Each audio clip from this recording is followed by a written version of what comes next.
Halo Sobat PPATK, jumpa lagi di Jumatan, Jumpa PPATK Pekanan. Bersama saya M. Natsir Konga. Sobat PPATK, baru-baru ini PPATK mengumumkan ya beberapa nama pihak pelapor yang tidak comply terhadap peraturan dan perundangan yang ada. Dan nama itu kita umumkan di website PPATK www.go.id. Nah ini memang kesannya ya biasa saja gitu ya Mas Agung ya. Tapi jangan anggap enteng ya Sobat PPATK. Pengumuman yang dilakukan oleh PPATK itu multiplier efeknya luas sekali ya. Khususnya terhadap bagaimana tumbuh kembangnya dari sebuah perusahaan ya. Dulu pernah tuh Mas Agung ya. PPATK muat juga itu, ada salah satu bank yang berkantor pusat induknya itu ada di Jepang. Karena sudah beberapa kali kita ingatkan, sudah beberapa kita kasih pelatihan dan seterusnya itu masih juga belum comply. Nah itu namanya diumumkan tuh di website PPATK. 2-3 hari kemudian tuh langsung perwakilan dari kantor pusat yang ada di Jepang untuk datang ke PPATK bertanya langsung ya kenapa sampai sejauh ini. Dan dari itulah semua kemudian pihak perbankan comply ya terhadap ketentuan dari peraturan perundangan yang ada, khususnya Undang-Undang Nomor 8 Tahun 2010 ya tentang pencegahan dan pemberantasan tindak pidana pencucian uang. Nah Sobat PPATK sudah hadir di hadapan kita bersama Bung Agung Arif Wicaksono. Ya, kami selalu memanggilnya Mas Agung nih, nama akrab beliau. Siapa? Beliau S1-nya itu di Fakultas Ekonomi Universitas Indonesia, juga mengambil S2-nya juga di Magister Akuntansi ya di Universitas Indonesia juga. Kapan nih ngambil doktor Mas Agung? Ya, insya Allah Pak, segera mungkin Pak. Doain ya Sobat PPATK supaya Mas Agung juga bisa mendapatkan doktor dalam waktu yang dekat. Nah Sobat PPATK, beliau ini adalah Ketua Kelompok Pengawasan Properti, Agen Properti, dan Pedagang Permata, Perhiasan, dan Logam Mulia. Nah, Mas Agung ini kan baru saja kita umumkan ya, siapa aja tuh perusahaan-perusahaan yang tidak comply itu? Ya Pak, jadi izin Pak Natsir Konga atau Bang View ya mungkin kita sampaikan Pak, izin nih Pak, Bang View. Jadi beberapa bulan ini, akhir bulan ini kita mengumumkan ada 3 perusahaan penyedia barang dan jasa nih, Bang View, yang tidak comply terhadap aturan terkait anti pencucian uang dan pencegahan pendanaan terorisme. Nah, 3 perusahaan ini mungkin bisa disampaikan ya Bang View ya di sini. Iya, sampaikan aja emang kita udah ini kan. Oke, jadi ada 3 perusahaan. Yang pertama itu PT Baruga Asri Nusa Development. Nah, ini perusahaan properti gitu ya. Mereka tidak comply terkait pemenuhan komitmen hasil audit Bang View.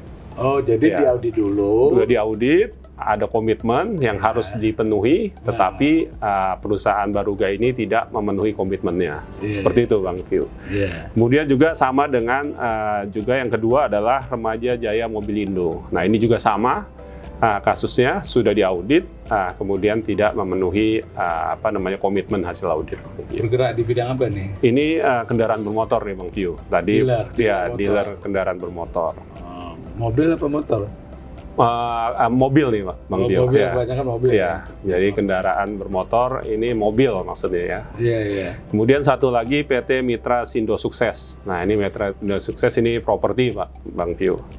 Ya, jadi memang sama ini. Perusahaan-perusahaan besar. Ya perusahaan besar sih Bang View. Ya, jadi cukup ya mungkin skalanya menengah ke atas lah Bang View. Iya. Nah, biasanya dari audit yang dilakukan itu ketidakkomplain dari perusahaan-perusahaan pihak pelapor tadi itu apa saja? Nah, biasanya ada beberapa macam ya Bang View. Yang pertama itu terkait dengan kesediaan mereka untuk membuat kebijakan dan prosedur nih Bang View. Oke. Ya, jadi kebijakan dan prosedur ini diperlukan bagi perusahaan untuk menjalankan kegiatan anti pencucian uang. Ya, jadi harus ada kebijakan dan prosedur gitu yang berlaku di perusahaan tersebut. Kemudian yang kedua terkait formulir surat pesanan nih Bang View. Ya, jadi banyak sama kayak misalnya kita di bank gitu Bang View, kalau kita mau membuka rekening gitu ya, kita harus mengisi kan formulir ya yang sesuai dengan ketentuan yang berlaku. Nah, ini perusahaan-perusahaan ini menolak nih Bang View. Dia nggak mau membuat formulir surat pesanan ini sesuai dengan ketentuan nih. Alasannya ya nanti konsumen saya terlalu banyak ditanya-tanya, nggak jadi beli lah, intinya begitu. Sebenarnya ini hanya kecemasan saja sih dari perusahaan. Sebenarnya prakteknya di lapangan tidak seperti itu sih Bang. Karena mereka semua juga harus melakukan itu. Iya, jadi semua perusahaan nih sama semua seharusnya melakukan hal yang sama, sehingga customer beli di perusahaan manapun. Nah, dia harus mengisi formulir tersebut itu Bang.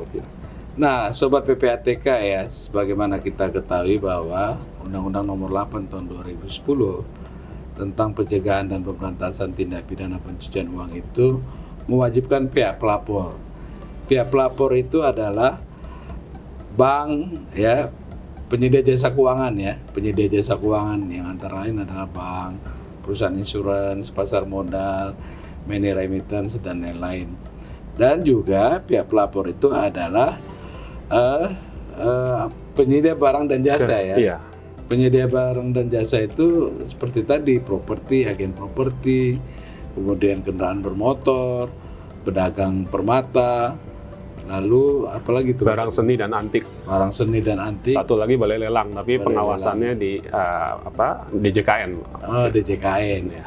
Nah, ada juga pihak pelapor yang profesi, Ya, seperti advokat, ya, notaris, kemudian rencana keuangan, konsultan keuangan, gitu ya, akuntan publik, ya. Itu juga yang wajib menyampaikan laporan.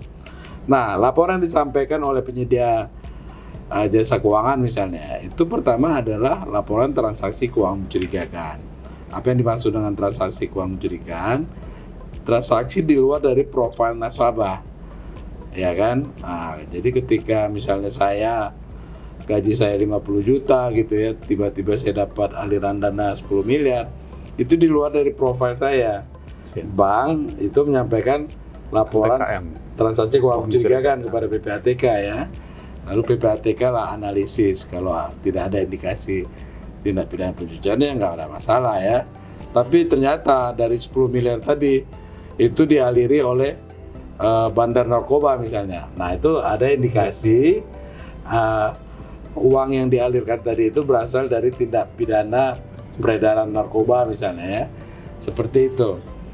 Nah, tentu kan sebelum dijatuhkan hukuman ya seperti itu ya Mas Agung, kan harusnya sudah ada dong step-step yang dilakukan supaya ini dinilai tidak comply. Apa aja tuh kriteria ataupun proses ya di dalam menetapkan perusahaan ataupun pihak pelapor tadi melanggar aturan dan ketentuan yang ada. Ya, jadi untuk menentukan apakah suatu pihak pelapor ini, dalam hal ini PBJ dan profesi ini melanggar aturan apa enggak gitu, kita biasanya harus melakukan pemeriksaan Bang View. Ya, jadi pemeriksaannya yang kita lakukan biasanya kita audit ya Bang View. Ini ada audit kepatuhan atau dengan audit khusus ya, tergantung dari case-nya gitu ya Bang View. Jadi di situ nanti ada ketentuan yang menjadi kriteria ketika kita menilai apakah suatu perusahaan PBJ atau profesi ini patuh apa enggak gitu ya. Nah, itu ada 5 pilar Pak Bang View yang kita lihat gitu ya. Yang pertama adalah pengawasan aktif direksi, itu bagaimana gitu ya. Apakah direksi itu menaruh perhatian yang cukup gitu ya terkait dengan anti pencucian uang di perusahaan tersebut. Kemudian, nah ini misalnya udah direkturnya atau direksinya juga ogah-ogahan, nah itu ada indikasi kuat nih bahwa dia membiarkan nih Bang.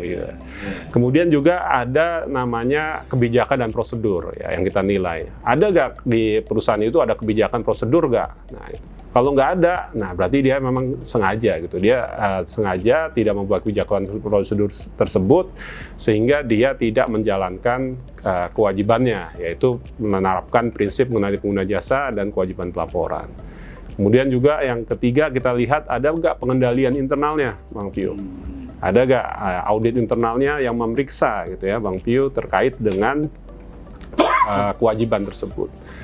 Yang keempat, kelengkapan sistem informasinya. Apakah misalnya data-data dari customer ini didokumentasikan? Karena ini penting nih Bang Pio, ketika PPATK atau aparat penegak hukum ini meminta, itu harus ada gitu ya.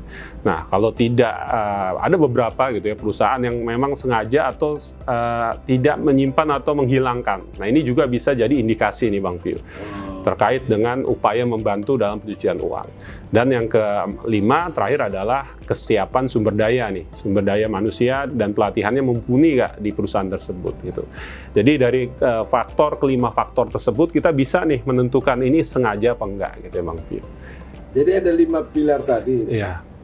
Terus PPATK buat nggak guideline atau guidance dari untuk memenuhi 5 pilar yang ada itu? Ada Bang Pio, kita ada perka terkait prinsip mengenai pengguna jasa di Perka 7 tahun 2017 gitu. Di situ ada yang harus dipenuhi oleh penyedia barang atau jasa gitu ya, dan profesi juga.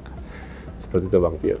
Jadi tinggal sebenarnya mereka menerapkan saja ya. Tinggal menerapkan saja gitu ya. Nah kalau kita lihat tuh ya, dari banyaknya laporan yang disampaikan oleh pihak pelapor, lalu banyaknya kasus-kasus yang sudah diungkap oleh penyidik gitu ya, itu seberapa besar tuh ya uang hasil dari tindak pidana asal yang dicuci, misalnya ke properti, lewat properti, agen properti, pedagang permata, perhiasan, dealer tadi ya, itu seberapa banyak itu? Ya, jadi memang sesuai dengan National Risk Assessment itu yang dilakukan terakhir tahun 2022 gitu ya, dikeluarkan 2023. Nah ini memang perusahaan di sektor penyedia barang dan jasa ini yang paling beresiko adalah perusahaan properti, agen properti, dan pedagang kendaraan bermotor. Kenapa di NRA itu beresiko tinggi gitu ya? Karena memang sebagian besar gitu ya dana hasil tindak pidana, baik itu korupsi, narkotika dan segala macam, ujung-ujungnya dibelikan properti lalu enggak kendaraan gitu ya. Nah ini makanya cukup besar ya terkait dengan jumlah hasil kejahatan yang lari ke sektor tersebut gitu Bang Pio kira-kira. Iya, bisa nggak Mas Agung kasih contoh tuh? Dari tindak pidana asal korupsi atau narkoba misalnya. Ya, mungkin contohnya mungkin kasus mungkin yang ini yang udah ingkrah aja Bang Pio ya. Mungkin kasus dulu Kakor Lantas ya, Joko ya, Pak Joko gitu ya. Nah ini kan beberapa uangnya ini dilarikan untuk pembelian baik itu properti ya, terutama di daerah Jogja itu banyak Pak Bang Pio ya. Nah seperti itu sih, dan ada bus juga segala macam ya. Jadi ya memang ujung-ujungnya sih atau kasus Indra Kents gitu ya, misalnya terkait kemarin robot trading dan segala macam itu kebanyakan lari ke kendaraan ya. Jadi beberapa kendaraan yang disita itu terkait juga dengan kasus seperti itu sih Bang Pio. Jadi makanya beresiko nih antara properti dan kendaraan nih Bang Pio. Itu termasuk yang besar juga tuh ya? Iya. Tinggi resikonya ya? Iya, tinggi Bang Pio. Ya dalam kasus Wawan juga Sobat PPATK tahu persis ya bagaimana uang korupsi ya, pembangunan di daerah Banten ya, itu dibelikan selain properti juga mobil mewah ya, ada Ferrari ya, yang harganya miliar ya, ratusan juta sampai miliaran rupiah. Nah itu dia Sobat PPATK. Nah sejauh mana tuh implikasi ya dari pengumuman ini yang dari perusahaan-perusahaan yang tidak comply ini?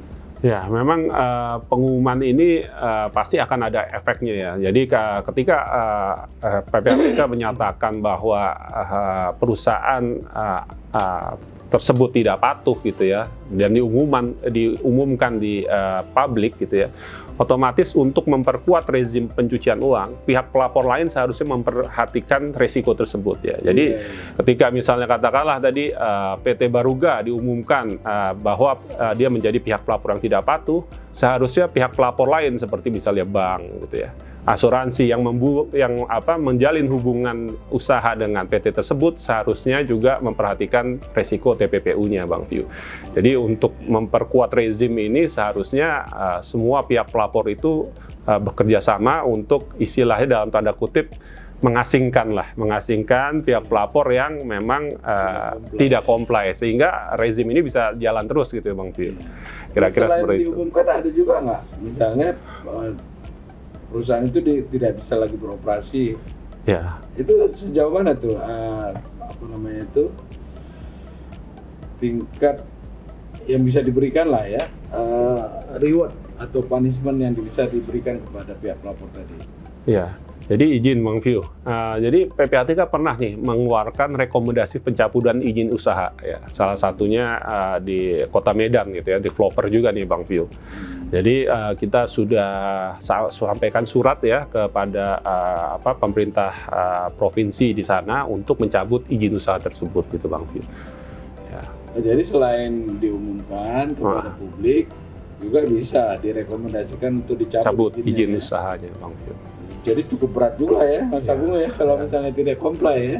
Ada juga sekarang yang kita sudah mulai lakukan juga sanksi denda Bang View, denda administratif ya.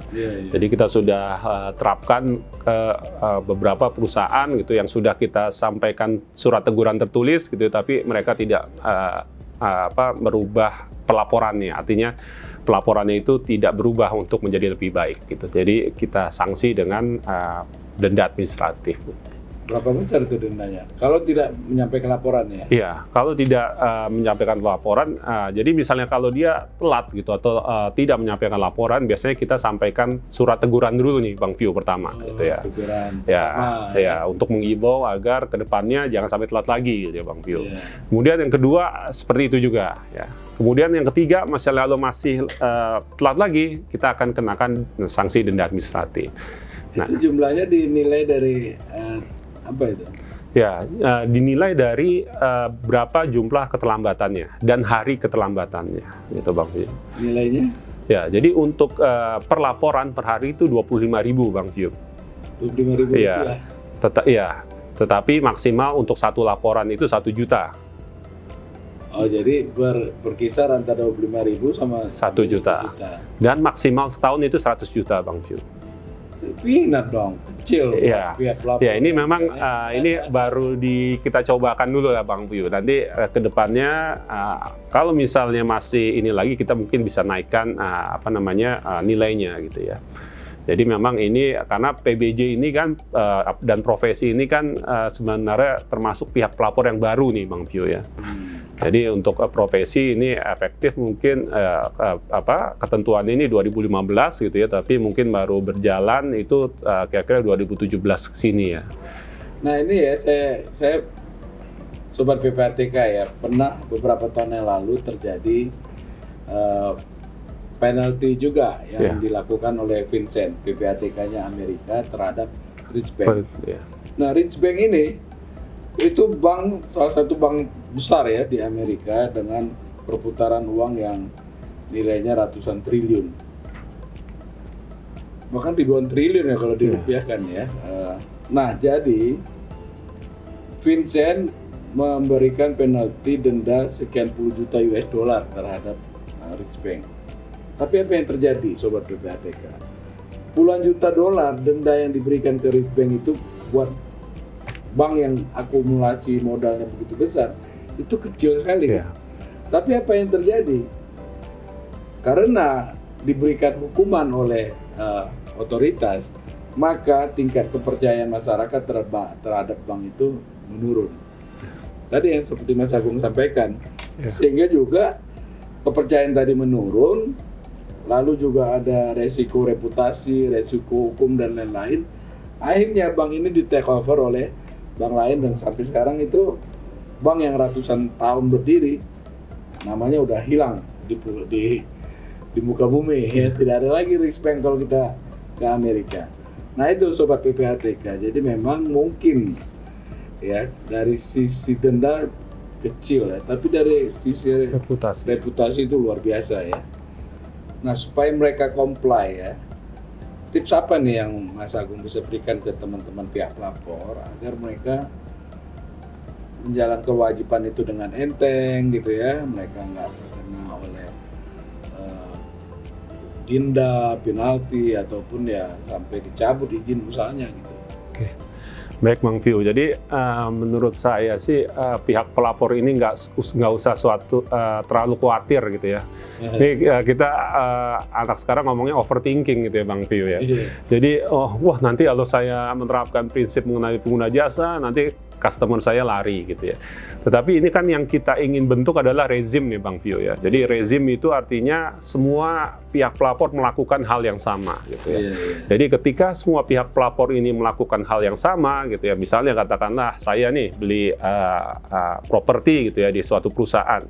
Ketika saya dimintai data-data tersebut saya menolak gitu ya, kemudian saya pindah ke perusahaan lain gitu ya, pasti perusahaan lain juga melakukan hal yang sama gitu ya.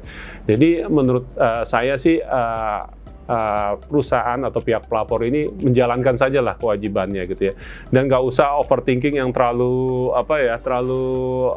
berlebihan gitu ya, sehingga seperti itu sih Bang View. Jadi sebenarnya jangan takut rezekinya diambil oleh tetangga ya. Iya. Tetangga juga comply kan? Iya, tetangganya juga comply. Jadi justru pihak pelapor yang tidak comply ini nanti yang akan dikucilkan gitu Bang View oleh rezim anti pencucian uang ini gitu.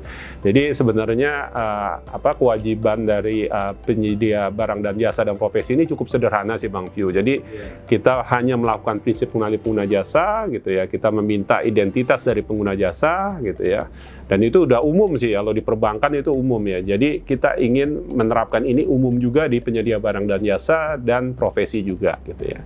Itu yang pertama. Gitu. Dan kemudian melakukan kewajiban pelaporan sih. Sebenarnya pelaporannya kan cukup sederhana ya Bang View ya. Cuman nilai 500 juta atau lebih itu yang dilaporkan gitu ya. Iya, siapa pembelinya? Iya, pembeli. Nah, segala macam. Sederhana lah sederhana ya.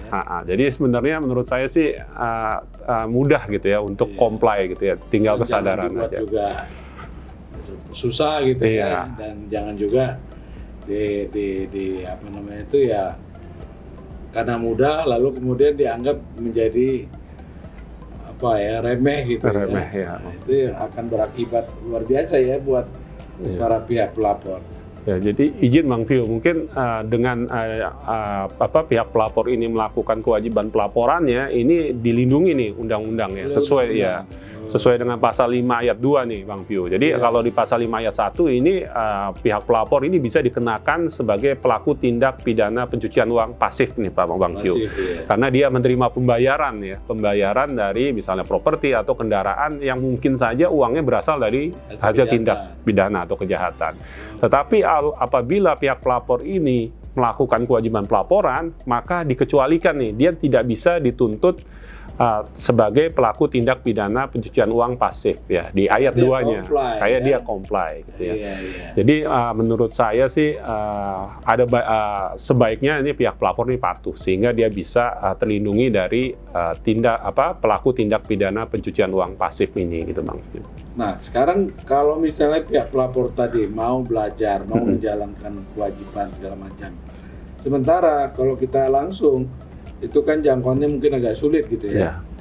Itu ada nggak sarana-prasarana yang disiapkan oleh PPATK untuk mereka belajar mandiri atau menyampaikan laporan secara bagus tapi dengan belajar mandiri seperti itu? Jadi tentu ada Bang View. Jadi kita ini sudah membuat beberapa video tutorial nih Bang View terkait dengan apa saja sih kewajiban pihak pelapor dan apa saja bagaimana cara melakukan registrasi aplikasi GoML, kemudian melakukan pelaporan aplikasi GoML dan segala macam. Jadi mungkin pihak pelapor di sini ya bisa membuka di YouTube saja nih Bang View. Jadi misalnya cara melakukan pelaporan pada aplikasi GoML itu akan muncul nih Bang View. Semua bisa diakses itu. Semua bisa diakses gitu. Nah itu terkait video gitu. Tapi itu pihak pelapor yang boleh akses. Kalau masyarakat umum, Masyarakat umum juga umum, Bang View. Karena ini kan di YouTube, Bang View. Bisa, ya? Iya, jadi kita sudah publish itu di YouTube gitu ya. Jadi siapapun gitu, baik itu pihak pelapor maupun dia masyarakat umum, dia bisa mempelajari terkait dengan kewajiban pihak pelapor tersebut. Gitu. Oke. Ada lagi yang mau disampaikan Ya. ke Sobat PPATK, Mas Agung? Ya, mungkin satu lagi Bang View terkait dengan misalnya kalau pihak pelapor ini ingin belajar lebih dalam, itu kita ada e-learning ya, Oke. e-learning PPATK di View ya, di Pusdiklat APU PPT. Jadi silakan nanti berkunjung itu, misalnya ketik aja misalnya di Google e-learning PPATK, nanti otomatis akan diarahkan ke halaman e-learning tersebut. Jadi mereka bisa ikuti pelatihan offline ya? Iya. Hadir secara fisik di Pusdiklat PPATK. Ya, dan juga online juga bisa e-learning tersebut gitu Bang View. Oke. Jadi semua sarana prasarana ya buat pihak pelapor itu Sudah ada Bang View. disiapkan ya. Sudah disiapkan. Tinggal kemauan aja untuk mau belajar ya, sehingga bisa comply terhadap ketentuan yang disampaikan oleh undang-undang dan peraturan yang berlaku. Oke, Sobat PPATK, jumpa lagi kita di Jumatan. Kalau bersih, kenapa harus risih?